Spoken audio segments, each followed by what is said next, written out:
tere, mina olen Rimi Peauk Demo ja täna valmistan traditsioonilist vastupäevasööki hernesuppi ja vastukuklit. Tooraine on meil eestimaine ja pärineb Rimi talutoidapalalt. Alustame siis supi valmistamisega ja paneme esmalt keema suitsukondid. Hetkel panin keema kilo suitsukonti ja 2,5 liitrit vett. Paneme puljongi keema. Ja nüüd paneme ka käima kuklitaigna. Selleks oleme võtnud endale jahujaani jahu, mis on nagu eriti ägeda süsteemiga välja mõeldud, et kui siit niimoodi paelast tõmmata, tuleb terve pakk lahti. Ja kaalume jahu nii palju, et meil jääks endale ka pärast kuklite rullimiseks. Ehk siis siia läheb peaaegu terve pakk. Lisame juurde margariini, siis lisame ühe muna, siis piima ja veesegu, siis supilisega suhkurt ja paneme ka näpuotsatäie soola. Natuke rüpsiõli. See on ka taaskord saadud jälle talutoidapalalt. Väga hea ja kvaliteetne. Rüpsiõli on siis praegu kõige klassikalisem, mida restoranis kasutatakse, kuna ta on nagu maitsetu õli ja sellega on hästi hea teha erinevaid õlikastmeid ja asju. Ja nüüd lähebki segajasse.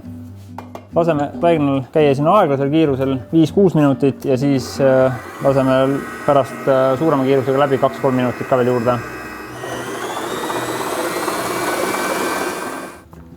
Nüüd jätame ta pooleks tunniks kuni tunniks kerkima, seejärel teeme väiksed kuklid ja siis kergitame uuesti ja küpsetame. Ja ka kontide puljong on keema tõusnud, riisume vahu ära ja nüüd võib lisada ka herned, mille oleme pannud eilelikku juba. Ja lisame ka odrakruubid ja paneme siuke 2 peotäit. Ja nüüd jätame supi siia keema ja valmistame ette kartuli ja porgandi.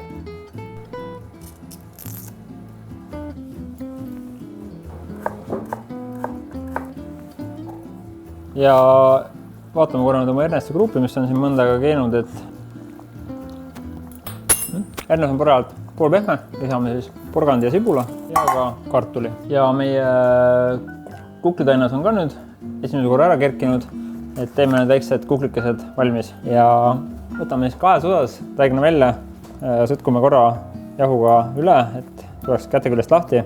Ja siis kaalume välja 50-60 grammised väiksed kuklid ja teeme nad ümaraks ja paneme uuesti kerkima. Ja tähtis on lihtsalt see, et jääks see keeru koht jääks nagu kukli alla. Alguses surub nagu tugevalt peale peopesaga ja siis hakkab kergelt nagu üles tõstma. Supp hakkab ka meil nüüd valmis saama, kartul on ka juba pehmeks läinud. Lisasin juurde ka sinepit ja on ka valmis saanud meie kuklid. Mütsikesed on juba emaldatud. Nüüd on vahukorv vahtu lastud ja ainult kokku vaja panna. Olen võtnud kõrvale erinevaid värskeid marju, et annaks värvi ja maitset. Ja kellel on soovi, võib alati kuklitesse panna kas siis moosi või midagi muud, ütleme mingi karamellikastet näiteks sisse.